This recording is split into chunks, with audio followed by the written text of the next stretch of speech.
जादुई चिराग। बहुत पहले चंदा नगर में चिन्ना और मुन्ना नाम के दो बच्चे रहते थे।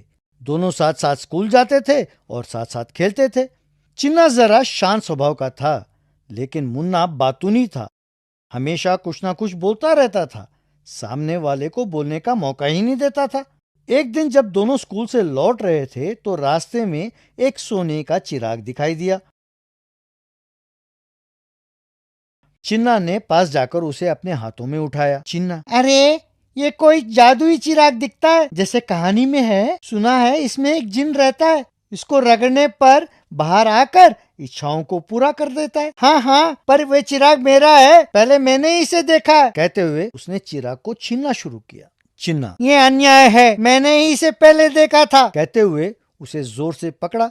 दोनों के इस खींचातानी में चिराग के अंदर का जिन बाहर निकला। जिन, हा हा हा, मुझे बाहर निकालने के लिए धन्यवाद। क्योंकि आप दो हो, इसलिए मैं आप दोनों को एक एक वर दूंगा। किसे क्या चाहिए आप ही तय करें। कहते हुए उसने हवा में अपना हाथ घुमाया और एक छोटी सी डिबिया और सोने से भरा एक थैली प्रकट हुआ।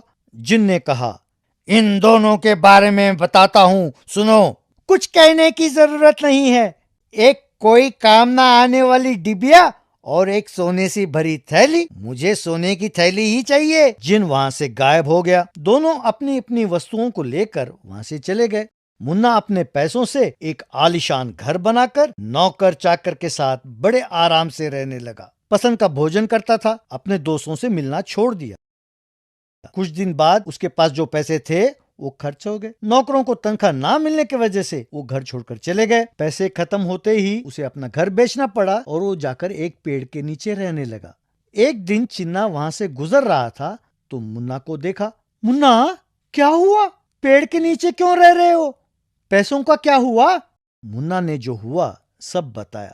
तब चिन्ना, अरे रे, ठीक है, तुम मेरे साथ आकर रहो, तुम्हें कोई कमी नहीं होने दूंगा, ठीक है? वहां से दोनों चले गए। उसके बाद एक बड़े बंगले के पास आए। वहां नौकरों ने चिन्ना को प्रणाम किया।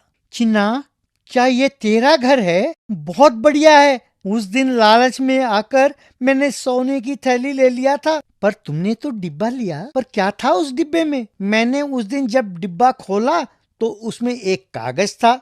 उसमें लिखा था कि जब भी तुम डिब्बा खोलोगे उसमें सोने के सिक्के मिलेंगे। इस तरह जब भी मुझे पैसों की जरूरत होती है तो मैं डिब्बा खोलकर सिक्का निकाल लेता हूँ। इसी तरह धीरे धीरे से ये सब कुछ बनाया है।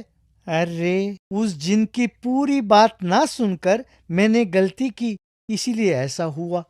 तब से दोनों खुशी खुशी रहने लगे। तो बच्चों, लालच करना, ज्यादा बोलना और दूसरों की पूरी बात ना सुनना ठीक नहीं है।